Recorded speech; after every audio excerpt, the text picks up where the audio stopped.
Welcome back to another episode of Chai Tea with Nina D. I'm back with another solo. This one's for the girls.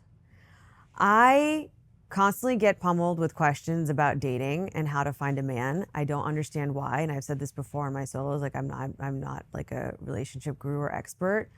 However, I understand from the outside where it looks like, okay, we're in a healthy marriage, we're communicating, we're working on things. How did Nina find him? Whatever. I get it. I understand it. So several women have come up to me and asked me to talk more about dating and more about marriage, more about relationships. I decided to give in and give you guys some episodes on this. There are certain things that I feel women do wrong when they're single and dating or looking for a guy. And I feel as though they are very detrimental, not just to your dating life, but also when you do find the one and you are married. I think these things need to be worked through before you get married to somebody, before you start dating someone. This is one of the main themes and the main goals of today's episode. There's like 7 things that I think women should master before they go out there. If you are single and you're afraid of getting hurt, or you seem like you can't find the right person, or you feel like you're always the one left at the end, like holding a big mess at the end, like he's gone and moved on, and then you're just always the one who gets broken up with, and then you feel like you have to pick yourself back up again, then this episode's for you. I think the first step for girls to work on is knowing your sense of self-worth. This can seem a bit tricky if you're very young. I think this takes time. This takes a lot of relationships. This takes a lot of life experience in general, even outside of relationships, just general life experience to be able to really know your worth. Are you looking for someone else to give you that attention and make you feel worthy so that you feel worthy inside?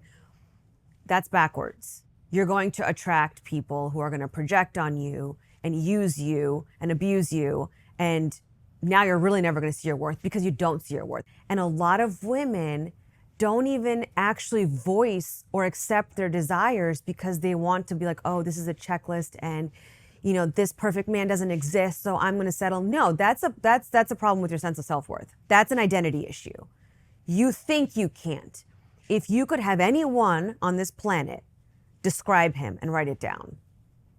And in your heart, work on feeling that love and that adoration and that acceptance and that unconditional joy and love of being with a partner. Because if you don't have that for yourself, how do you expect a guy to come in and give that to you? If you don't think you're worthy, how can you ever think that someone else is going to think you're worthy? I still see people in, late 30s have a difficult time feeling like they are actually worthy inside. For me personally, I've had to work on my sense of self-worth. It did get a little bit destroyed in my mid-20s, I would say. Not from a guy, not from relationships, but more from just life circumstances. I settled for less, or I accepted less, or I didn't take enough big risks in my life because I didn't think that I was worth it. And it took me a solid, and I don't want this to discourage anybody, I'm just being honest, it took me a solid 10 years to build it back up slowly. For me, it's because I was surrounded by not the best examples. So I knew what I didn't want. That was very clear to me. So if you don't know what you want, start with what you don't want. And if you know what you don't want, that'll still take you to what you do want. Life is a mirror. It's a reflection of who we think or we feel we really are deep down inside. So get a solid sense of your self-worth, your identity, and that you're absolutely deserving and worthy of the kind of love that you really, really want, that you're not afraid to say it out loud. So if you're 15, 16, 18, 20, 22, 24, whatever, drill this in your mind. I am here for a reason. I was born, and God, universe, whatever it is that you believe in, made someone for me. And he's going to be perfect, and it's going to be compatible, and I'm going to have to grow into that woman eventually on my own time in order to attract that person. But I am deserving and worthy of my fairy tale love life. You have to expect it, knowing that you deserve it. Number 2, this doesn't just go for dating. This also goes for relationships and marriages. I don't care how old you are. You should absolutely take time to sit down and think about your non-negotiables when it comes to relationships. You have to set boundaries and enforce them. Set very clear boundaries and enforce them. All my non-negotiables have been since I was in my early 20s. These were very, very clear. I may not have expressed them. I may not have talked about them because I was young and just dating and not married, but when I was dating my now husband, he absolutely knew my non-negotiables. Cheating, physical abuse, emotional abuse, lying of any sort, whether it's lying about the finances or lying about financial issues or lying about something being anything. It could be any kind of lie. If we're lying in a relationship, that's a big red flag. No one's going to tell me I can and cannot go somewhere, what I can and cannot do, what I can and cannot wear, what I eat or don't eat, how I speak to someone, how I live my life. I cannot feel boxed in or hindered in any way. I don't want a yes man, but I want someone who's inherently supportive, that I could have the wildest goals and dreams in life. And this person would just be like, all right, let's go, let's get started. How do we get there?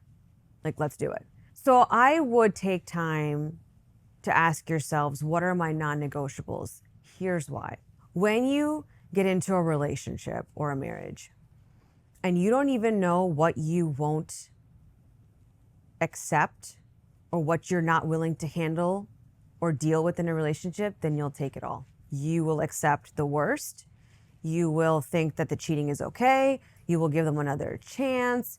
You'll think, oh, it's one lie. What's a big deal? It's one white lie. You won't have a clear direction. If someone crosses that boundary that you didn't have built yet and you stayed silent or dormant or accepted it, or you threw a little bit of an emotional fit for like 2 weeks but then took him back, you just told them that that's okay. And that's why I think setting clear boundaries, listing out your non-negotiables is very important. The third one is do not ignore red flags. This is exactly why I say that it's very important to have boundaries and clear non-negotiables in step number 2, because then your red flags are very clear. I'm not talking about small petty things. I'm talking about the big things. If this person isn't willing to communicate with you, if this person isn't willing to have an emotional connection with you, if they're only calling you or texting you and it's convenient for them, you find yourself waiting around all day for their text or their phone call and it comes really late at night or it doesn't come at all. These are red flags. It's hard in the beginning when you're dating somebody where you're kind of trying to be lenient and still feel each other out and you don't want to just write someone off very quickly. I get that. But you have to look at their habits, how they interact, what do they do in their free time, what's their schedule like, what's their routine like, are they lazy? Women are too lenient with men in the dating phase. I think, and I'm gonna go out and assume it's because you think you're not gonna get someone. It was hard enough to get this guy. And so you wanna keep giving him that rope and more and more and more and more leniency. Whereas I feel as though if you nip those problems in the bud, now they know that there are lines and boundaries that they cannot cross. This is what I was doing for myself. So if and when I did see red flags in somebody, I had a conversation. I was never afraid of confrontation as a young girl dating, ever. I always brought things up. I was very clear cut. I may have taken a day or two to myself so that I say it in a calm manner, in a direct manner, but I always brought things up. I was never one to like, let something go. And that may or may not be the best way to go about things. But for me, I didn't want to ever waste my time. I'm not going to give so much of myself to somebody and then get hurt in the end. I'm not trying to change you. The red flags are there to show you this is either something you can deal with, communicate about, and evolve together, or no, I can't change this about this person and I got to move on. Number 4, keep your own life full. This is the most important one, I think. A woman should always have a solid footing and a solid ground of like, it's my life. You don't want to lose yourself. And I feel like that's what women do. They lose themselves. By nature somehow, because women are caregivers and caretakers and kids and husbands and family in this, they lose themselves in the beginning stages of a relationship just to give so that he's gonna give her a ring at the end of this. I don't think women do it because they want to do it. I think women do it because they're insecure. I think women become like this because they want him to choose her. They want the ring. They want the wedding from this guy. They don't want to keep searching for Prince Charming anymore. They're tired. So they'll just do whatever they think that he wants or needs. And then down the road, when they're married or years down the road when there's kids involved, that's when all the issues start to crop up because the woman wasn't being true to herself the whole time. She didn't take time to have a life of her own. You're gonna wake up one day and say, I'm so unhappy. My 10 years have been just wasted and I lived my entire life for this guy. He has this career, he's fulfilled, he's pursuing his passions, and this whole time this guy thinks that, this is how you are. But really, you just did it to have him pick you at the end. Well, that's not fair. That's not fair to him either, by the way. That's not his fault. That's you not being clear on your sense of self-worth. That's you not setting clear boundaries and non-negotiables. That's you not ignoring any red flags and speaking up for yourself. And then that's you not being clear on what you want and not realizing that I have a sense of self-worth. I have an identity. I have a purpose. I have a passion. That man is a part of your life. He is not your life. That boyfriend is a small snippet of your life. He should add to it. He doesn't become it. What I'm saying is don't make one person, one relationship, your everything. Because look, your kids will leave one day. Anything can happen to your spouse. You need something for yourself. You need your girlfriends. You need your family. You need your work, your passion, your craft, whatever it is that interests you. You need those things to keep becoming you and evolving as a person, which in turn is going to give you a much more beautiful relationship with your man. We're emotional creatures, we're emotional beings, we're very complex. It takes more than one thing to fulfill us. It takes more than one thing to light us up. And that's not a bad thing, that's a good thing. All these other parts of our life play into that. Our friends and family can actually make our marriages better sometimes. Spending time with your girlfriends, going on a trip, and then coming back to your husband can make your marriage better. Seeing that he has his own life and you have your own can give you guys your spark together. Like, this is not a negative thing. I don't know where we lost that or what has happened over time where all of a sudden everyone's going this way and thinking like you have to be just like give up everything for this one person. When you're with the right person, they're not going to let you lose yourself. They're not going to distance you from your friends and family. They're not going to let you forget that you might love painting, love music, or you have a dream of being on TV one day. Whatever that is for you, they're not going to let you forget that. They're going to do everything that they can to bring you back to that and support you. Even if it is you have kids in the middle and you've got 10 years of raising kids or 18 years, somewhere along the way, the right partner is always going to foster an environment, physical environment, emotional environment, where you can get to that point and flourish and have a life outside of him. That's how you know you're with the right person. Women should know what else do they love? What else do they like in their life outside of boyfriend, husband, kids, family obligations? What else is there that you would be interested in, that you would pursue? The fifth one that I have for everyone is don't ever chase somebody. Never, ever, ever chase. It is the law of the universe. It is the way the universe spins. It's the way that our earth holds gravity. It's the way we breathe air. Anything you chase is going to run in the opposite direction. If you do the chasing now, you're going to be doing the chasing forever, because that's what he's going to think is okay. In the beginning stages when you're dating, I feel like that's like a really good spot where you kind of lay the law down and be like, I'm going to establish myself enough in this relationship, if it goes somewhere, that I will not be chasing this guy. You have to be grounded. You have to be strategic, logical, methodical, but then also know when to tap into your intuition about things. You have to know that you're worthy and deserving of the thing that you want to be chasing. He wants to hang out, he's gonna reach out. And if it's well within a respectable time, I'm gonna go for it. If it's not, I'm not. But I'm not desperate. Chasing gives very desperate energy. Like, we all know the calls that come after 10 o'clock, right, on a weekend. He didn't call you all week, but he's calling on a weekend at 10 o'clock. Like, obviously he's looking for a call later. If that's what you want, great, answer. But if it's not what you want, that's your point of not answering the phone. If you really like a guy, like really like him, and you want to like actually be exclusive with one another and be together and maybe get married one day, but he's only texting you on weekends after 10 o'clock, stop answering those calls. But if he texts you in the middle of the day or in the morning or asks you to grab lunch or dinner, you answer, you respond. He's gonna get the hint. He's gonna see, oh, I can't get away with that behavior with her. Oh, she's not interested in something casual. That's you attracting what you want. He'll either stop completely calling you, which great, because that's not what you want anyway, or he's gonna start to change his tune. And he will call you at the right times of the day, and you'll catch, oh, she wants to be courted. Oh, she's interested in something serious. Telling them doesn't work. Conducting the energy works, okay? Subtle behavior works. Cues work. Not games. but just coming from a very strong, rooted, confident place works. And let me tell you, a man of value, of substance, you want a successful guy, you want a real loving guy who doesn't play games, won't even put you in that position. Number 6, pay attention to how this guy treats other people in his life. I'm talking about the guy who's washing his car, to the waiter or the waitress, the bartender, the person at the grocery store who's checking you out. That tells you a lot about a man's character. Because look, the fancy presents will fade. Money comes and goes. It's never going to be the same at all times. The fun vacations and the honeymoon phase, that's going to fade. How he treats other people from the get-go consistently shows you his real true character. That shows you where he places his value and importance. How does he value and take care of the relationships in his life now?